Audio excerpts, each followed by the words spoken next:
isn't just being tired. It can look a lot of different ways. It can even be a full body shutdown. Today, I'm joined by leadership coach and ex-agency strategist Nandhini Sundaram to talk about breaking the burnout cycle, setting real boundaries, and why rest isn't the cure we think it is. Let's pass the mic.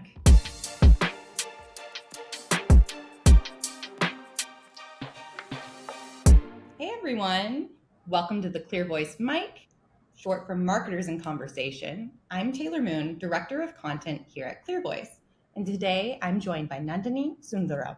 She is a leadership and life coach and the founder of Nandhini Coaching.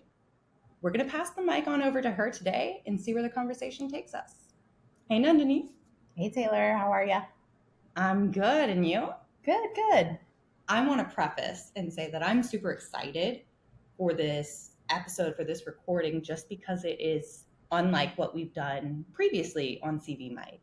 We've had a lot of marketers, obviously, but we've never had a former marketer that's transitioned into a different career path. And this career path, too, being very unique in the sense of you're helping people along their career path. Yeah. So Yeah. it's a unique perspective. I can't wait to just dive in further. But before we do, I'd love for you to give a little intro about you, and kind of we'll dig into where you've been and what brought you to where you are now. But I'd love to know, just get a little intro and love to know a little bit more about you. Yeah. So as you mentioned, I'm the head of Nandhini Coaching and founded it after my time in my previous career, which was actually in the advertising world, and working with other marketers to promote their brands and services, which was great for a very long time. I was doing it for about 20 years, but I guess I won't get into the whole story of it quite yet, but ended up transitioning because I saw so many people burning out, including myself, and wanted to bring a solution to people instead of being part of a challenge. And so that's why I created this business. And now I get to help other people in the advertising and marketing worlds live with balance and avoid burnout, which has been great. Yeah, absolutely. Yeah. I love that you personally. I love that you have that background in the realm that is advertising, marketing, as opposed to just also being on the coaching perspective. You can see both lenses, having been there, which is a very unique thing. And not that it doesn't exist, but I feel like sometimes it doesn't. At times. So you're able to kind of provide that light. I'd love to know a little bit more about what brought you to that, but what was you correct me if I'm wrong, you were SVP of strategy and you were like really deep into developing those creative, hands-on, unique strategies that were pretty consuming. I'd love to kind of hear what you did there, and then kind of, I guess, maybe what a tipping point was that made you realize that shift was needed. Yeah, consuming is the right word for it. I will say, like, I loved it for a good portion of my time there, for like most of my time in the advertising world. So as you mentioned, I did strategy. I was mostly in comm strategy, so figuring out the types of experiences that brands should be creating to connect with their customer base. It was primarily in the realm of media, so like, what are the touch points that best resonate with them? But it was also in working in partnership with the creative agencies to figure out the messaging that also resonates with them too. So it was collaborative work. It was kind of fun work, exciting work, but it was also work where I got to lean into my psychology background a bit too, and like That's understand cool. customers and people. So it was really exciting stuff. But I would say like it can be super, super demanding. I think any agents or industry can be, and work can take up and consume as much of your life as you're willing to let it. And I would say at the time, especially when I was younger in my 20s, I did not know that I could create boundaries, that I should be creating boundaries. And so I hit burnout for probably like time and time again for about half of my career, Yeah. which is a Yeah. long time. And I didn't realize it was happening. I didn't realize it was burnout. I just knew that I need probably like a break. And so it'd take these short breaks to recover and then like go back into work and then hit that burnout cycle again. And so I got to a stopping point back in 2018 because I just couldn't go through the cycle anymore. Uh, Mm, and it also felt like each time I hit it, it got worse. Because when you sure. don't pay attention to it, when you don't stop the things that are causing the burnout and the stress, it just accumulates over time. So I really thought the only solution was escaping, leaving the industry altogether and finding something that was less demanding. So I took time off. I explored different types of jobs. I even thought about going back to school. None of it felt right. And honestly, I just kind of missed the work that I was doing on the in the strategy side. So I ended up going back, and not surprisingly, I hit burnout again. um, and so that's when I said, okay, I need to do something a little bit differently. I can't figure this out on my own. Mm, Let me partner with a coach myself to like figure out what I need to do to like escape this burnout pattern. And it was more of the deeper work, like the beliefs and the behaviors that were keeping me overworking. It wasn't until I understood that and started addressing it that I was actually able to create the balance that I was craving at the time. yeah. I, that whole story, I feel like so many people will either completely resonate having been through something similar or Yeah, going through something similar or have been through it and navigated it differently and they keep right. repeating because we tend to be these creative individuals like you're saying. We love that like hands-on deep work or just analytical and love like problem solving and also people. There's so much like personalization. It's you're studying the market at the end of the day, so it's so intriguing and it's something that consistently evolves. It's not stagnant. So of course, all marketers are like absolutely touting the marketing industry, but it has a calling to many people. And a lot of people actually, funny enough, transition from where they are into marketing, not always knowing that what you're saying is it still has this cycle of burnout that exists in other industries, but there's a nuance there as well. Yeah. Probably because we are flexing so many different muscles, I feel like perhaps. Yeah, I think that's a good point. I guess it depends on the role that you're playing. But I will tell you, like in the strategy world, and especially in the media side, you end up wearing a lot of hats and Mm. needing to please so many different people. And all of that, as exciting as it can be, and doing all those different things, it can be a massive, massive drain.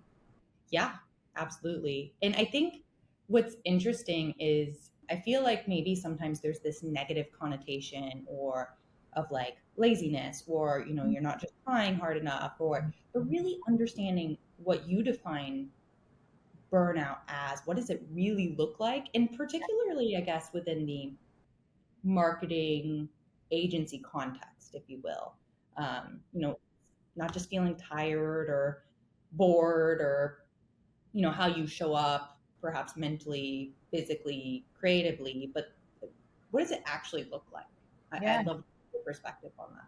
That's a great question. I'm really glad that you asked that because, to your point, I don't think many people realize what burnout actually looks like. I see burnout as being part of a spectrum of stress. So, like, on the one hand, you just have your everyday stressors, like the things that kind of come into your life every now and then. You have Mm-hmm. the stress, you're able to like release it or rest from it and kind of recover and then move on. Then there's chronic stress, and which I think a lot of us tend to deal with most often. We're constantly being inundated by different stressors from all these different places, and you don't have that reprieve. It's just kind of hitting you and keeping you in a state of fight or flight. And if you don't address it over time, all those your body is going to start to rebel in different ways. So you might start getting like I experienced neck pain when I was in my 30s, lower back pain at a certain point, trouble sleeping, which I know a lot of us have issues with. But then there are things like brain fog or kind of trouble paying attention because you've got all these thoughts coming at you. It could also be more extreme cases like bursting into tears at the office, which I've certainly done because I was felt so overwhelmed at a point. Or I knew it was really, really bad when I would get a case of eczema, which I never got unless I was deep into planning season and it was a very busy planning season, right? Mhm. So over time, like if you don't address the chronic stress, you'll just start adding all these physical and mental and eventually emotional stressors or symptoms will start to pop up. And so that's when you start entering the burnout territory, is when you have enough of these symptoms and it's not just addressed impacting you physically, but also mentally and emotionally, and just making you feel really depleted, where I even notice some symptoms of depression coming in, like that's when it becomes an extreme. Mhm. So it will build over time, and until you start addressing them, it'll just keep addressing the symptoms. It'll just keep building and building and building. Yeah, and I'm curious, these are, I guess, some warning signs that you kind of mentioned, and it can look different probably for everyone depending on what's going on. There's also external stressors that might be happening that are outside of work. We all know that we say, I like to call it a rhythm personally, but everyone says a work-life balance. But like, what is that, right? It's more of a dance. I feel like it's more of a finding a rhythm. So that's even just looking at work and not even considering additional stressors that might be Yeah. eating and maybe contributing to. But I guess what would be your advice or kind of like initial go to response when someone feels this way? What should they kind of initially do? Is it more of like a self reflection, an acceptance thing? What does that look like specifically for, a marketer that's maybe in a tough, demanding role, or perhaps they're approaching that big campaign or something and they feel like they just have to keep going, right? What does that look like? That's a great question. I think it's going to vary by person on that first step. But if you're really feeling it and you're feeling like extra crispy, burnt out, or you just like are struggling to get the motivation to keep going on, maybe the tears are flowing. I think the first step is you have to give yourself a break, because if Yeah. you're still in that fight or flight mode, you're not going to be able to do any of the deeper work or the reflection that's necessary to actually get you out of that cycle long term. So, get through the project that you need to get through, maybe take an afternoon off so that you can actually like recover for the next day and get through that deadline. But then make sure you're giving yourself a really hefty break, maybe a couple of weeks if you can. I know that's a luxury that not many people have, but try to Mhm. get as much time for yourself as you can so that you can Yeah. recover. And then I think the next part is really assessing what your priorities need to be to, like you said, give you the rhythm and the balance on a more regular basis so that you're not being drained all the time. So that's usually one of the first things that I work with clients is understanding the priorities in work as well as outside of work, so that you are focusing your energy on all of those things and not just on one thing. Unless you have that balance, it's gonna be easy to fall into burnout again. Absolutely. Many marketers, tend to pride themselves of being kind of the fixer, the Mm, go-to person, and sometimes, overreaching, overachieving, and yeah, not in like a touty way. It's just like so go, go, go, right? And like that's great, but sometimes that's probably building a perhaps cycle of potential burnout. yeah. How do you kind of break that cycle without losing? I think this is the good point. Without losing like impact or ambition. Yeah, because it feels great to help people, right? It absolutely, like, to be dependable. It feels great. This actually came up with one of my clients recently, and one of the things I told her is being clear on who you need to help, because you can't help Mhm. everyone. There's only so much help that you can offer as an individual. So who do you want to make sure is getting the help they actually need? And being able to, again, like, prioritize who, whether it's people on your team, is it your client, is it your family, It might be a combination of things, but really being clear on the who and the what and where you're going to help. I think that's probably the first step, because you have to be able to let go of other stuff so you can help the things that are truly important to you. Yeah, I love what you're saying though, like how it's, all coming back to priorities. And some of the best, whether it be in like general life or mentorship that I've ever received in a career setting, is like, hey, do you know the priorities? If not, ask. Like, what are the priorities for your position or your role at the given point in time? And get a list of that. Within the campaign, there's a lot of things. What are the priorities of that? And like have a list that you write it down and reference it and build priority, like you're saying, build priorities for yourself and build priorities of like comms, like who you need to collaborate with most and why. Yeah, right. I know now you're just creating lists or like you're the post-it queen, but like having that I feel like is essential. And that way it might still seem like a lot, but it's an organized lot. But it's important to know what to prioritize, but also what you need to let go of. And that could Yeah. be pushing out deadlines for them. It could be delegating them to other people. It could be just saying, Mhm. like, you know what, it doesn't need to be A plus, just get it done quickly. It doesn't have to be perfect, kind of deprioritizing, right? So there's a lot of different ways that you can do it, but you have to decide, maybe even more importantly, what needs to come off of that priority list so that you can have the time and energy to focus on what you need to focus on. This hits me.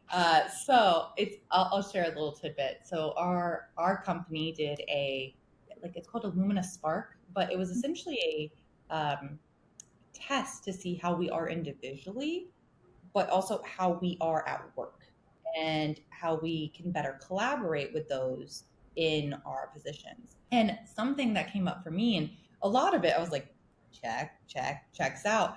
But one of it, I was kind of, I mean, it checked out, but I was kind of like, oh, you kind of, when you get tests like that, whether it's a Myers Briggs or something, there's always something that like sticks out a little bit where like I could improve, or like, do I like that about you kind of, and one of mine was kind of like what you're saying is letting go or just trusting your gut or just doing it, being, I don't want to say necessarily reactive, but just like, you can't control everything. And part of my thing is maybe a little bit of a perfectionist, right? Like I just want it done, but I want it done well. And it's Yeah. like, well, it's kind of something that I have to continuously work on. It's like, it'll be done well. It might not be A plus plus, bonus points, but it's still quality. Just Yeah. like let it go. And it's easier said than done, but Yeah. that's something that definitely, resonates with me of like can't do it all. At the end of the day, we are human. And it's like I can say that, but then acting upon it and doing it is a practice, right? It's Absolutely. it's a practice. It takes effort. It Yeah. really does. And you put in that effort, I feel like, to break a cycle or kind of learn new habits. Yeah. I think even establishing boundaries and being able to say no can feel super uncomfortable in the beginning, especially if you haven't been used to doing it, or if you were Yeah. like a people pleaser, right? Like you can feel really uncomfortable. But like you said, the more that you do it, the more that you put it in practice, it becomes part of you. It becomes a habit. You realize that it's not the end of the world and that everyone will survive. And it Life becomes will go on, right? over time. Yeah, yeah, yeah. They will find someone else if you say no, you know? Like it's okay. It's okay.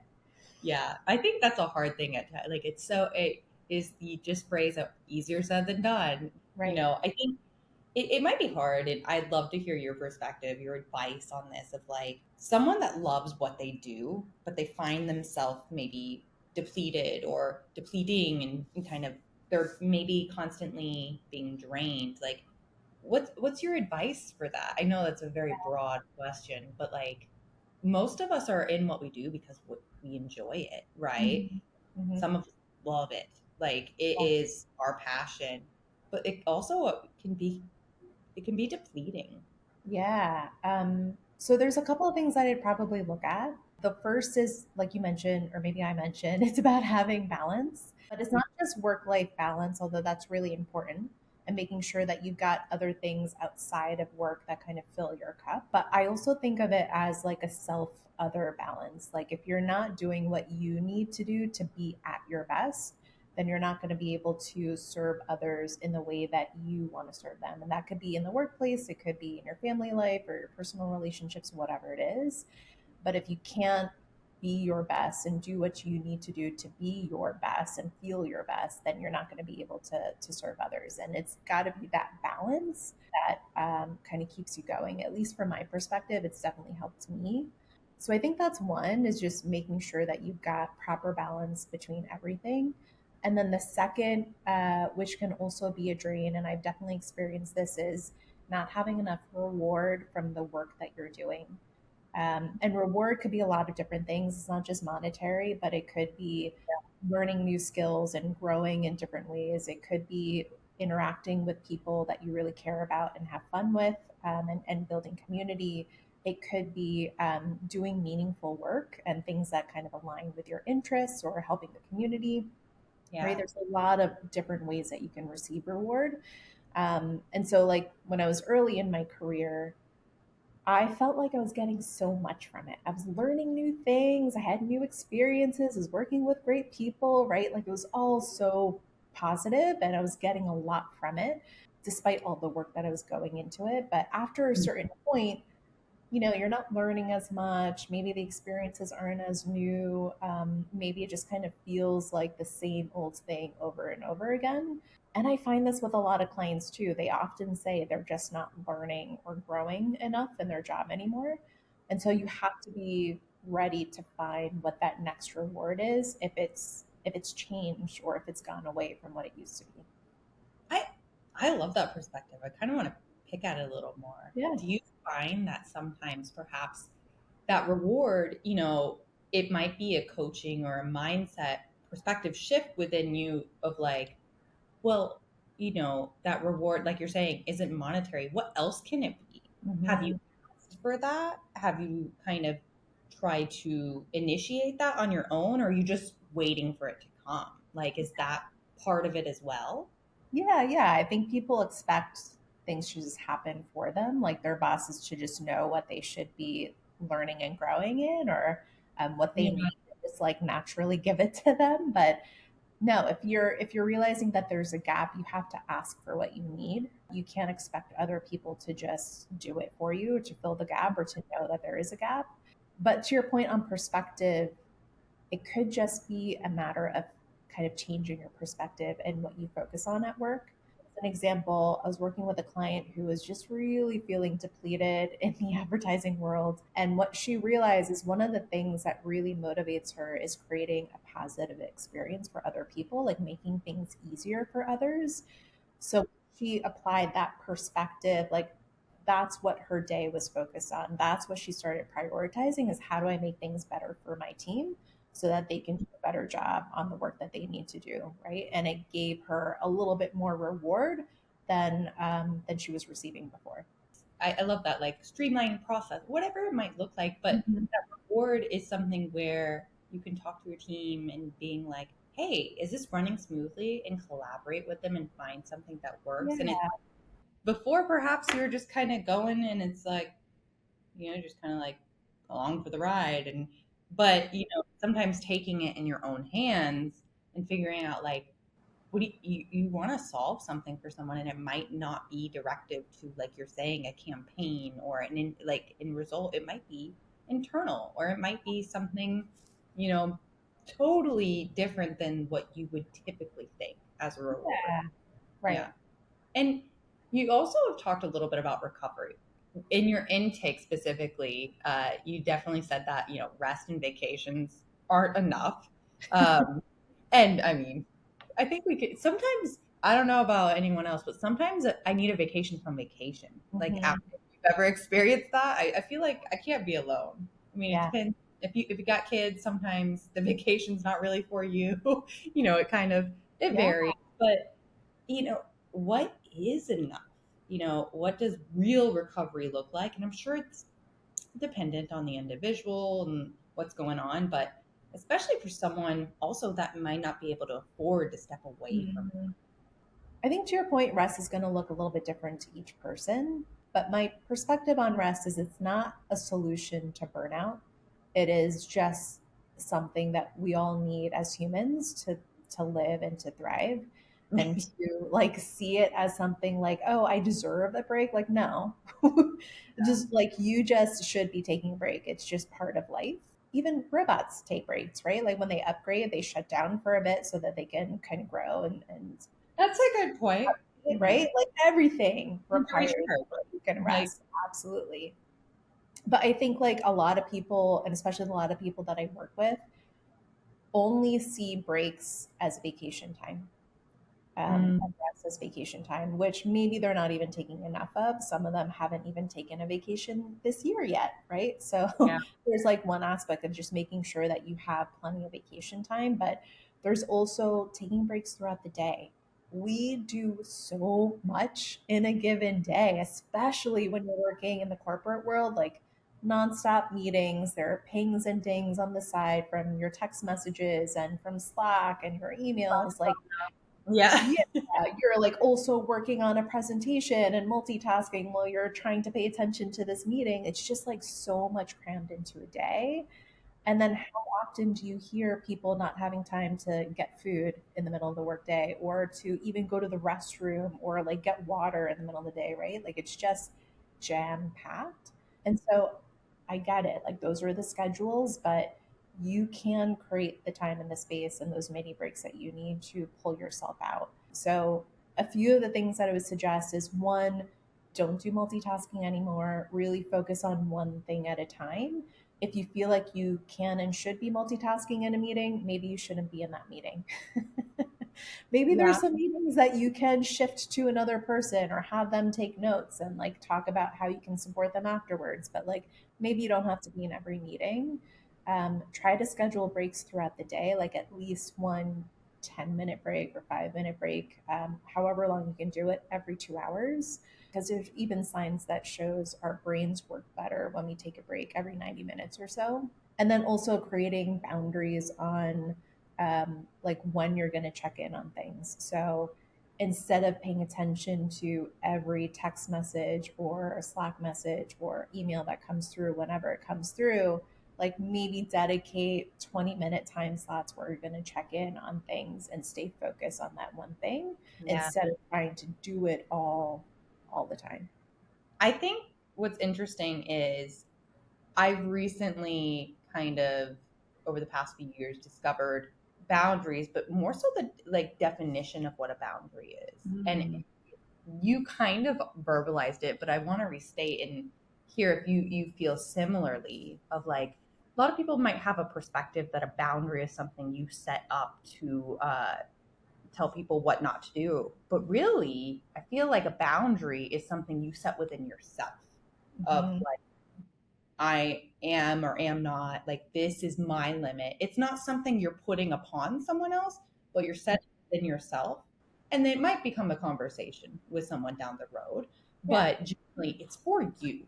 It's Yeah. setting your, not, you can't come talk to me or you can't, we don't talk to me about this. It's more about you in setting like what your personal boundaries are and where you will and will not go and why and understanding that. Yeah. Am I correct? I feel like sometimes it's misconstrued because Yeah. boundaries mean, a broad definition, if you Yeah. will. Yeah. And yeah, I think you said it really, really well. I also don't think it's about being selfish. I feel like a lot of people associate, boundaries and saying no as being selfish, but it's not. It's about protecting your energy and your boundary and just putting limits on when and where and how often you do things. Because, back in the day, there were physical boundaries where you couldn't take work with you at home, or when you were in a conference room, you couldn't also be checking your email and like getting all It's these text very messages. much shifted today with Yeah. just our technology. We all have laptops. Also, Right. working from home is a whole different dynamic too than being in an office. I feel like it's easier to see things maybe mush a little bit more. And specifically for us in marketing, I feel like many of us have the pleasures of being remote more often or fully Yeah. in comparison. into some other industries. Right. So there's a bit of that where it can become even more muddy waters, perhaps, Oh, if you will. absolutely. Yeah, I think the work from home situation definitely blends it a whole lot more, which is even more reason to identify those like time boundaries or physical boundaries or tech boundaries, whatever they need to be, so that you can be your best and do your best. Yeah. Um, yeah. Yeah. I am guilty of forgetting to eat lunch. Yeah. Some people might not be, but I feel like I can't be alone in that. I am guilty of it. But yet, like when you hear that, I'll hear myself and I'm like, that's not good.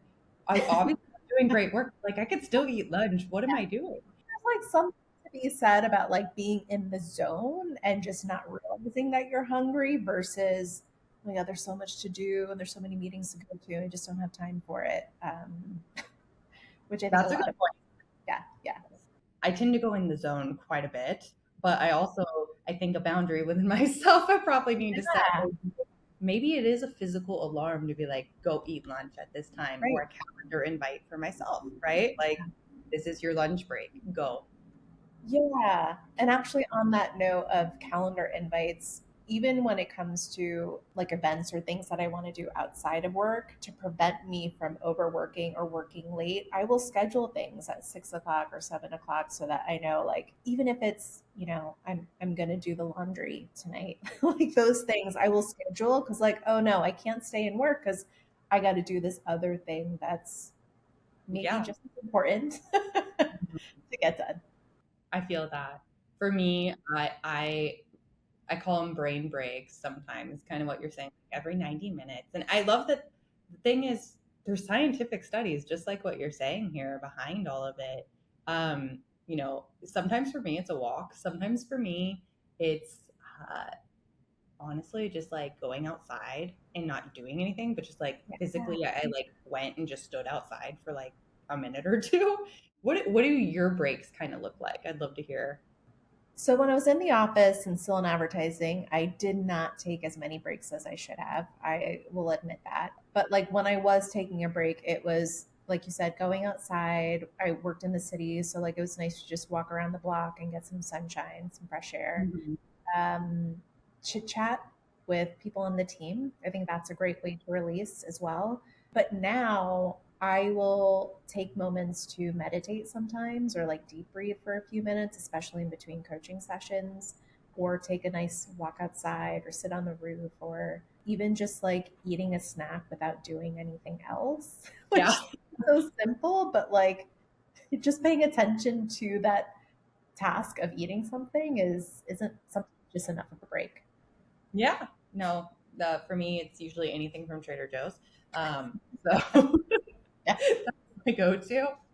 But yeah, I love hearing all of this. I know you have a lot. When you made that shift, you made kind of this commitment also to learn a little bit more. I want to hear what was the like spark that made you want to ultimately help others. Yeah. What was that point that you're like, this is what I want to do?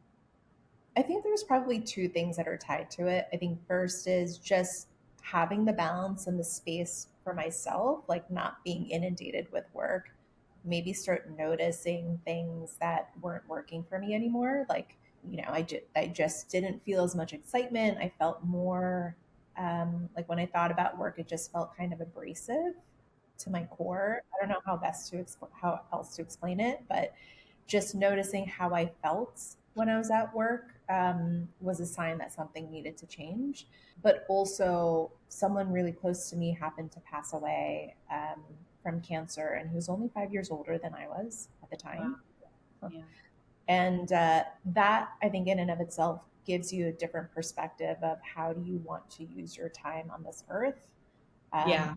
I didn't want to be stressing, like wasting it stressing over things that weren't meaningful to me. As Mm. fun as the industry was, and like I got to work with great people, it just wasn't hitting me in the same way as it was when I was younger. So I knew I needed to do something different, something a little bit more meaningful, something aligned to who I was and what I learned about myself. And that is what really like pushed me to make the change, which I think a lot of people struggle with making a change like this because there's always that fear of what if it doesn't work out? But Oh, always, right? But I think like I was willing to take the risk because I don't know what's going to work out. I don't know what's going to happen in the future. So why not just spend time doing things that I enjoy? Yeah. I love that. And I think a lot of people can relate to that. And in marketing, and, you even said earlier that doesn't mean leaving your job, it doesn't mean leaving the industry. It means figuring yourself out, finding those priorities, those boundaries where you're at. And for some people, their shift might be like, I'm in this space, but I'm actually really intrigued by and want to dive deeper into the more analytical side of things. Yeah. And it's like figuring out what you want and where your passions lie and but also having that foundation of what you Yeah. said, like, because it can still follow you. You can, leave and come back, what you said you did, right? Right. And it's about kind of finding that foundation that works for you, those setting those boundaries within yourself and the priorities of yourself, but also within the role itself and what that looks Yeah. like. So Yeah. having those checkpoints, I guess you can say, that you can check yourself more than anything. Right, absolutely. And I think on your point of like the interests and stuff at the time, I really started geeking out on human behavior and also things like women's wellness and perimenopause, which, was just kind of starting that journey at the time and started realizing how much of an impact stress has on the body, especially with women, since we tend to just take on a whole lot more responsibility than we should be. And so, like, knowing that stress has an impact on our health, our immune system, and that people are getting sick more often, like, it just felt like, and of course, my friend passing away or my family member passing away, it all kind of culminated into this bigger shift. Happened at the right time. Yeah. And you kind of talking a little bit about some of the data and some of the science and the kind of human behaviors behind everything and like how you kind of geeked out about it, if you will.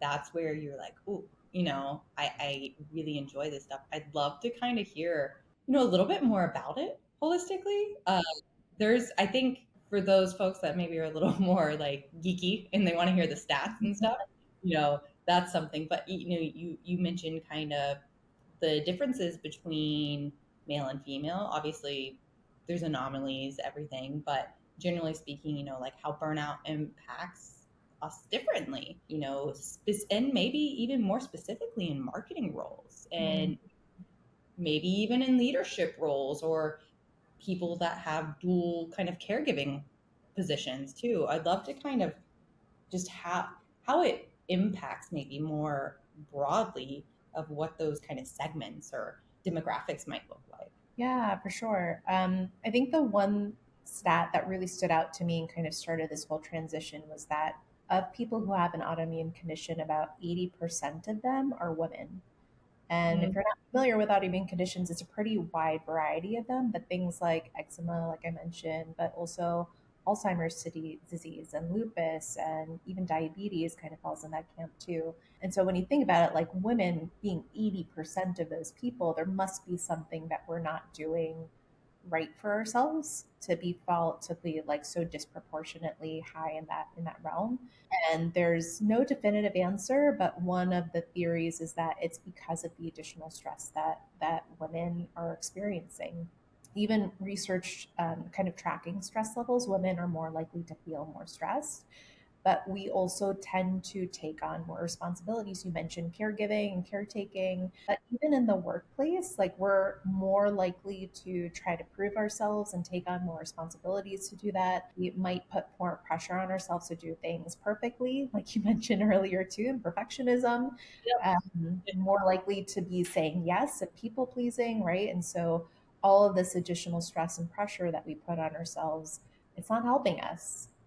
And so I think that's a big reason of why we are getting sick more often. yeah. And not just sick, but like you said, it like culminates into something else perhaps even. Like and of course, I'm sure there's a maybe you've seen within your work of the different like levels of where people are at in their career. And they don't have to necessarily be leadership, but someone being in the industry 10, 20 years, Mhm. as opposed to someone that's kind of a little bit more starting out, but that doesn't mean they can't feel like they're on the verge of burnout, Yeah. right? They need the skills or the kind of coaching to get there. But do you kind of see, is there an obvious discrepancy? What does that kind of look like of experience or tenure and leadership and different type of roles? Yeah, I think you're right in that. I think like every person's experience is going to be different, but when you're more junior and kind of starting out, it might be that the tension is coming from, yes, overworking, but also not getting the reward that you were expecting from the job that you're doing. So it just feels like more of a drain than what you're getting back from it. But I think a lot of the people who probably suffer from burnout, one, they've been experiencing chronic stress for a longer period of time, but also the amount of extra kind of stress and overwhelm that they might be experiencing because of the additional responsibilities at work and at home plays a big role. And I also, uh, this is one of the things that I wish I had learned when I was younger. But every time your role changes at work, especially if you're getting promoted, if your team is growing, if you have new responsibilities added to your plate, you shouldn't just be taking it on as like, yep, this is just one more thing I've got to do. You got to reassess and like reset your priorities. If I'm going to be getting all this stuff, then all this other stuff needs to go or it needs to be pushed back or someone else needs to take the responsibility. Like you have to reset and kind of revisit your priorities, reset expectations of what you're going to be able to do and what you're not going to be able to do, and then Yeah. communicate that to people so that it's not a surprise to anyone. So every time that there's a change, don't just add on the extra work, like really reset what the priorities need to be. Yeah, the internal pressure to do it all, right? And it's funny, I feel like we've all, to some extent, been there. Things evolve and change in this industry so fast, and Yeah. that could also likely impact your role. Think about just, let's be realistic with people in content and SEO right now. This shift within AI has put Mhm. new workloads or more time or perhaps pressure Yeah. on the plate, right? But take a deep breath. What does that mean? What are the priorities of that, without becoming a burden or becoming Yeah. a stressor, right? Right. So I think that's a probably a pretty prominent example that people are facing right now. Some might look at it as like a positive challenge and like, but others might be feeling the pressure. It kind of, it varies kind of where you're at, and maybe they have a good kind of code set up within them already versus not. Kind of, maybe it depends. Yeah. Yeah. I think especially in this transition period with AI just starting to like really impact industries, but not fully redefining how things need to change. You kind of need to do your current job as it is sometimes, but also like learn this whole new capability. Yeah. And then Yeah. they'll also figure out how to integrate it into your day to day. It's a lot more to take on, and Yeah. so another thing you need to just like reset expectations on and identify the priorities there because it is an additional thing to do. For sure. And it's kind of, I mean, obviously there's known, but there's unknown. There's so many things that we're discovering. It's not new, but it's new. Yeah, Like, and we're going to continuously, be working at it. It's as much as like we're all hyped up about it, but there's always been something like, yeah, within that advertising and marketing space, there's always like this big shift, and it kind of does impact people and what they do regularly. Yeah. I'd love, I'd love if you could kind of talk a little bit, plug away, if you will, a little bit more about you, what you do, and kind of what working with you looks like. Oh yeah. Yeah. So as I mentioned, I'm a coach. I'm a leadership and life coach, helping busy professionals overcome burnout. You can work with me in a couple of different ways. One is one-on-one coaching, which I primarily do right now for clients. We'll eventually do some group coaching, but I also offer free workshops, and I actually have one on Friday coming up, just talking about the basic principles and actions you can take to overcome burnout. So those are two ways that you can kind of work with me and connect with me. If anyone does want to reach out, they can always go to my website to learn more. Aside from your website, people can find you where? LinkedIn? Where's the best places to find you? LinkedIn is my number one platform. It's where I am on most often. So you can always DM me and reach out to me there and ask any questions. I also like if you're also just curious and want to know, like, can I actually help? Is there anything that you could be doing right now and just want some quick advice? I offer free clarity calls too. So that can be just like a I quick, love that. A clarity yeah. call. I Yeah, love that. yeah. So, yeah, you can reach out to me on LinkedIn. I'm also on Instagram a little bit, but mostly on LinkedIn. Oh, that's awesome. And, you know, fun fact, tidbit, we connected on LinkedIn. So, so everyone, it does work, if you will. But we just connected on LinkedIn. I can't even remember how, if it was a post you or I posted, and we just engaged from that and connected for a quick chat, Yeah, coffee, yeah.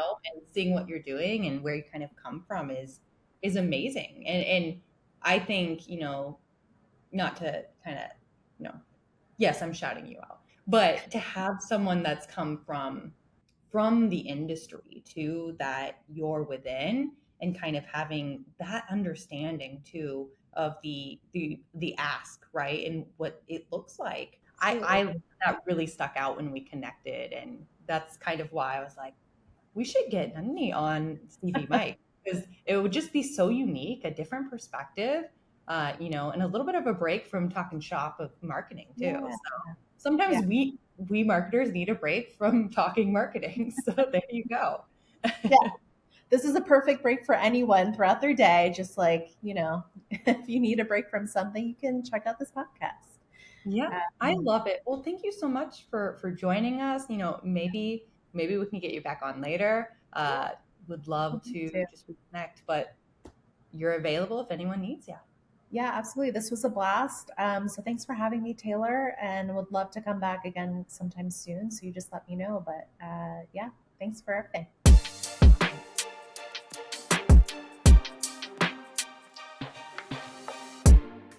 Big thanks to Nandini for sharing such a real, refreshing take on burnout, balance, and redefining success, especially in a space that never stops, aka marketing. Whether you're in house, agency side, or freelancing, this conversation is a reminder that protecting your energy is part of the job. If you like this episode, check out more conversations on the CV Mic. And if you need support bringing balance to your content production, check out what we're up to at ClearVoice.